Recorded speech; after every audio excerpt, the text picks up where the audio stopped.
पन्नू आकिल की तारीख में चोरी की बड़ी वारदात हुई। चोर शाही बाजार में सर्राफ की दुकान से तिजोरी चोरी करके ले गए।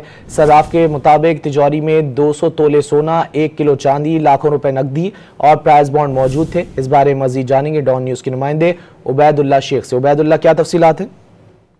जी, ये पन्नू आकिल का इलाका है, शाही बाजार, जहाँ पर जो है सराफ एहसान मलिक सोनारे की दुकान है, जहाँ से जो है गुज़िश्ता शब नामालूम चोर जो है उसकी चोरी करके ले गए हैं। सराफ एहसान मलिक के मुताबिक तिजोरी में 200 तोले के तलाई जेवरात, 1 किलो चांदी, लाखों रुपए की नकदी और लाखों रुपए के प्राइज बांड शामिल हैं।